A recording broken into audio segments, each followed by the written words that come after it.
அன்றன்றைக் காண என் தேவைகள் யாவையும் உம் கரம் நல்கியதே. நீர் நடத்திடும் விதங்களை சொல்ல பூரண வார்த்தையே இல்ல. நீர் நடத்திடும் விதங்களை சொல்ல ஒரு பூரண வார்த்தையே இல்ல. தந்தை மகன் தூய ஆவியின் திரியேக ஆசீர்வாதம் நம் அனைவரையும் ஆசீர்வித்து காப்பதாக. ஆமேன். அன்புக்குரிய இறை மக்களே, கிறிஸ்துவின் பெரிதான ஆசீர்வாதத்தினால நன்மையினாலே நான் இந்த நாளிலும் உங்களை சந்திப்பது மிக நன்றி செலுத்துகிறேன் ஆண்டவருக்கு. எத்தனையோ கஷ்டங்கள், பாடுகள், ஊழியத்தின் போராட்டங்கள், இவைகளிலே நாம் சிக்கி தவித்த போதும் கூட, அல்லலுற்ற போதும் கூட, கஷ்டப்பட்ட போதும் கூட, பிற அக்கினி வஸ்திரங்களை தரித்து ஏவ வந்தபோதும் கூட கர்த்தர் என் அரணாக கோட்டையாக இருந்து என்னை வழிநடத்தினார். இன்றைக்கு பழைய ஏற்பாட்டிலிருந்து சில குடும்பங்களை நான் உங்களுக்கு இந்த செய்தி வழியாக வழங்க ஆவியானவர் எனக்கு கிருபை கொடுத்தார். சிறிதாக கூறப்பட்டு அவர்கள் தவறு செய்து ஏதேன் தோட்டத்திலிருந்து வெளியே ஏறிய பின்பு பிள்ளைகளை பெற்றார். அதில் 3 பேர் மட்டும் குறிப்பிட்டுள்ளனர். ஆதாம் தவறு செய்தது மட்டுமல்ல, பிள்ளைகளை அன்பிலும் ஒருமைப்பாட்டிலும் வளர்க்க தவறிவிட்டான்.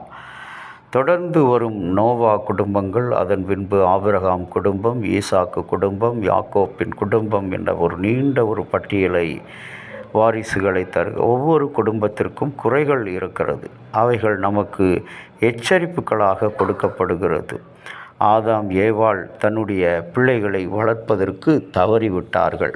கட்டுப்பாட்டிலே, ஒழுங்கிலே, அன்பிலே, உண்மையிலே. இன்றைக்கு நம்முடைய கல்வி நிறுவனங்களிலும் சரி, பணி செய்கின்ற இடங்களிலும் பார்க்கும்போது போட்டியும் பொறாமையும் வாக்குவாதமும் ஏன் நடக்கிறது என்று சொன்னால், பெற்றோர்கள் சரியாக பிள்ளைகளை வளர்க்கவில்லை. அதுதான் காரணம்.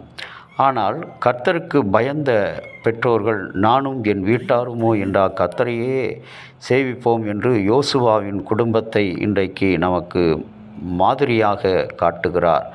புதிய ஏற்பாட்டிலும் அநேக குடும்பங்களை நாம் காண முடியும். மரியாள் யோசேப்பு குடும்பம், சகரியா எலிசபெத்து குடும்பம், எடுத்துக்காட்டாக அனனியா சப்பிராள் குடும்பம் எச்சரிப்பாக பதிவு செய்யப்பட்டிருக்கிறதை பார்க்கிறோம். சுமார் 198 வசனங்களிலும் வீட்டார் என்ற பதம் பயன்படுத்தப்பட்டிருக்கிறது.